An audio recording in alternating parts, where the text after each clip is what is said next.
Di tengah kehidupan sehari-hari yang makin berat, isu tentang gaji dan tunjangan anggota DPR kembali mencuri perhatian.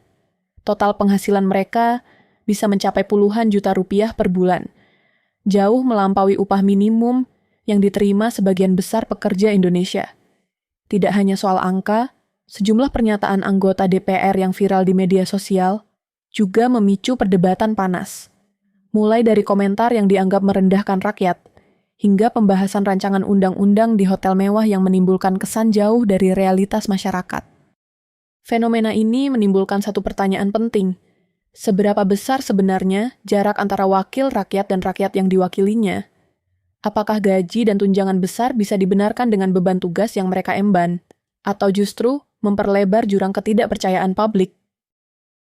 Untuk menjawabnya, kita perlu melihat dari berbagai sisi, mulai dari kontroversi pernyataan DPR, rincian gaji dan tunjangan, perbandingan dengan negara lain, hingga aturan konstitusi yang mengatur hubungan antara presiden dan DPR. Dari sana, kita bisa memahami jalur apa saja yang sebenarnya dimiliki rakyat untuk mengawasi lembaga legislatif ini. Segmen 1, pernyataan dan kontroversi DPR yang viral. Dalam beberapa bulan terakhir, sejumlah pernyataan dan tindakan anggota DPR menjadi viral dan memicu reaksi keras dari publik. Bukan hanya karena substansi yang disampaikan, tetapi juga karena konteks sosial ekonomi masyarakat yang sedang menghadapi banyak tekanan. Di saat rakyat bergulat dengan harga kebutuhan pokok yang naik dan lapangan kerja yang terbatas, muncul komentar dari seorang anggota DPR yang mengatakan, "Jangan bandingkan DPR dengan rakyat jelata."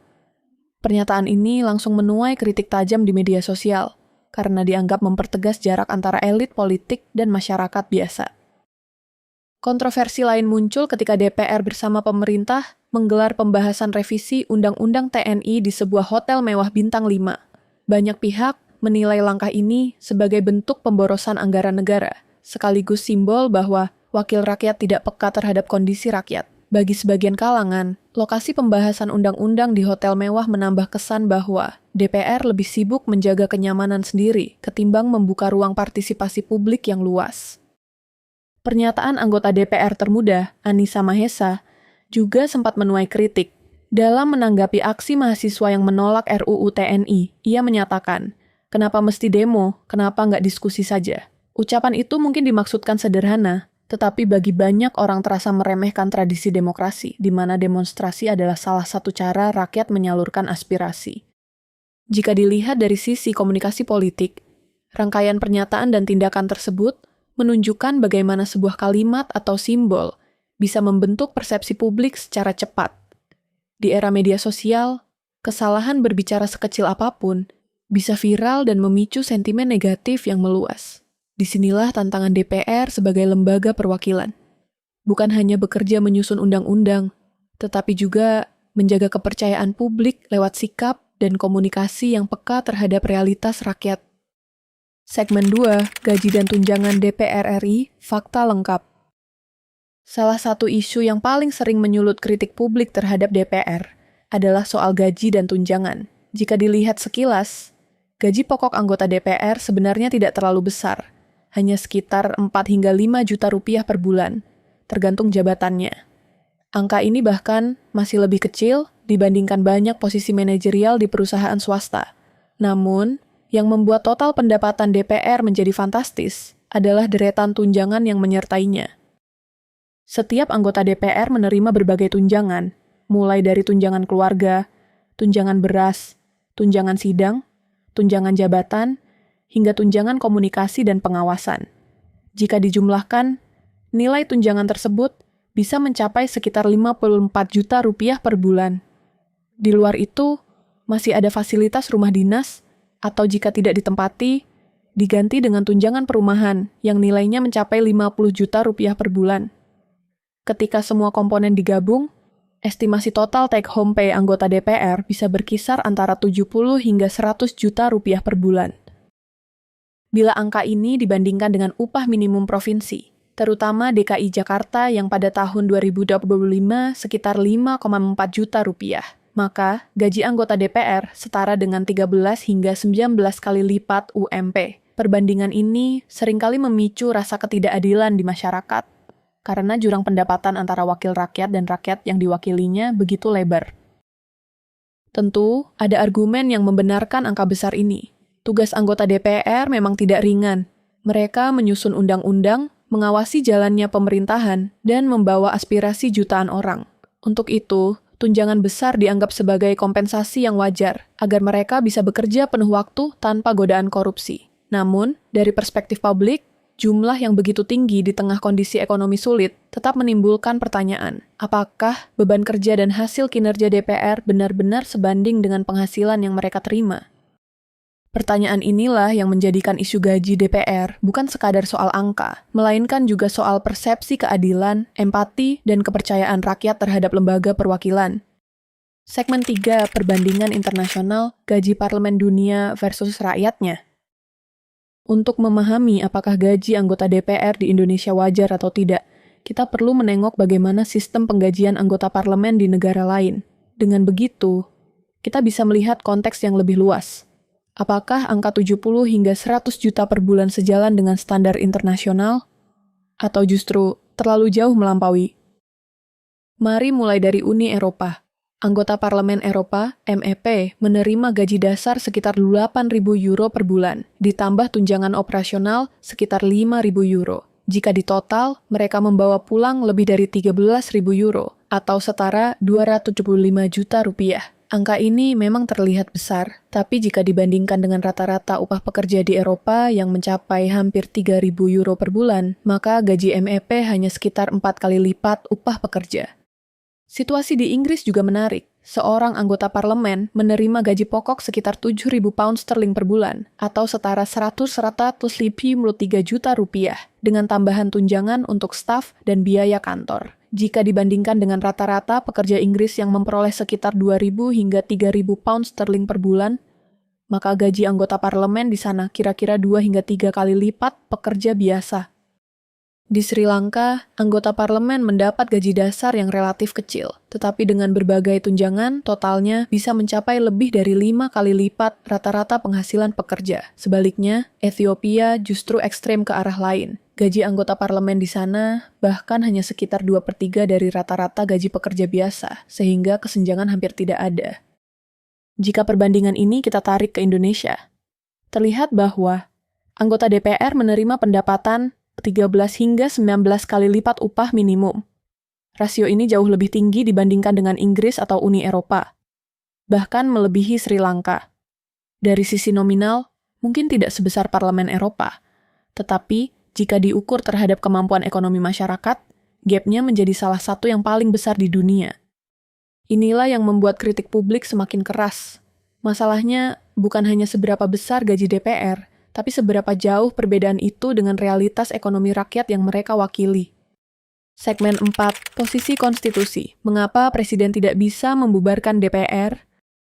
Pertanyaan yang sering muncul di tengah ketidakpuasan publik adalah, kalau begitu, kenapa tidak Presiden saja yang membubarkan DPR? Secara sepintas terdengar sederhana, tapi dalam sistem ketatanegaraan Indonesia, jawabannya tegas, tidak bisa. Sejak amandemen UUD 1945, Indonesia menganut sistem presidensial yang menempatkan Presiden dan DPR sebagai lembaga yang setara. Presiden memegang kekuasaan eksekutif, sementara DPR menjalankan fungsi legislatif. Keduanya tidak bisa saling membubarkan. Presiden hanya bisa diberhentikan melalui mekanisme impeachment oleh MPR, sedangkan DPR hanya berakhir masa jabatannya lewat pemilu 5 tahunan.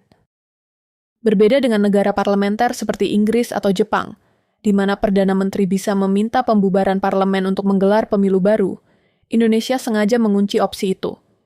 Tujuannya jelas, menjaga stabilitas pemerintahan agar Presiden tidak bisa seenaknya mengubah susunan DPR hanya karena alasan politik. Sistem ini dipilih setelah pengalaman masa lalu. Pada era sebelum reformasi, kekuasaan Presiden sangat dominan, dan DPR kerap dianggap hanya sebagai stempel. Amandemen UUD berusaha memperbaiki itu dengan menyeimbangkan kekuasaan. Karena itu, mekanisme pembubaran DPR oleh Presiden tidak dimungkinkan. Namun, bukan berarti DPR kebal dari kritik atau tanpa kontrol. Ada mekanisme checks and balances yang bisa dijalankan. DPR diawasi publik melalui pemilu, kebijakan mereka bisa diuji lewat Mahkamah Konstitusi, dan kinerja mereka bisa dikritik terbuka melalui ruang publik.